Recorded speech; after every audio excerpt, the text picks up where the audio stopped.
Hi, I'm William Russell. I work for West Central. We're here in a cornfield today in middle Oklahoma near Shodo, and we're looking at some corn that we used some Levesol DFC zinc on that went on dry fertilizer prior to planting in late March, and then the corn was planted in early April. This year we've been experiencing some real issues with overabundance of rainfall and moisture, and we've been losing our fertilizer faster than our plants can pick it up. So we're here today to look at some of the plants that are able to utilize the Levesol technology to help gather more phosphorus and micronutrients.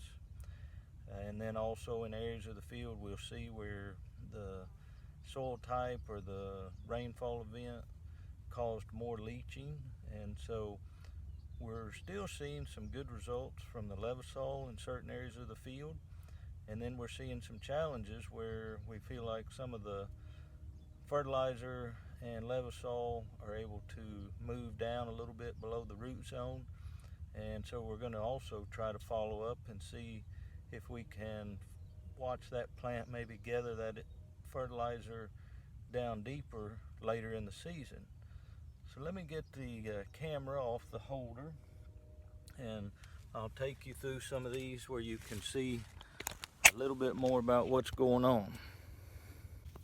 Alright, here we are back on part 2 of the Levesol DFC zinc on corn in Shodo, Oklahoma.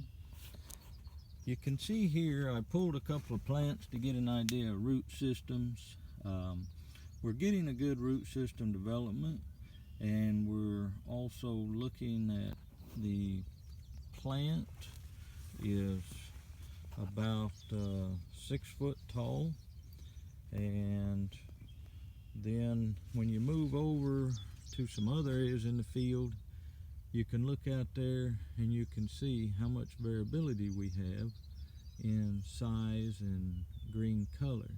They have been trying to play catch up with adding back some nitrogen and sulfur, and so it has been helping. This field looked a lot more shorter and stunted and yellow 10 days ago, and a lot of it is recovering real well, and I think it'll continue to recover based on what we're seeing.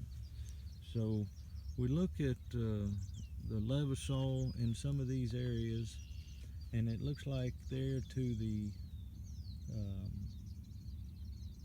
left we are getting good pickup of all the nutrients we need, and then you come over here to the right and you can see where the way the ground lays and the amount of rainfall that fell, that fertilizer is not being able to be picked up as quickly as the plant needs to stay growing and healthy and moving forward at a regular pace. So I think we're seeing that we're getting some value out of this technology of using the Levesol DFC zinc that went on dry phosphorus fertilizer. And what we want to do also is follow up, and we'll come back and look at this same area and we'll compare these. Today is June 6th, 2019.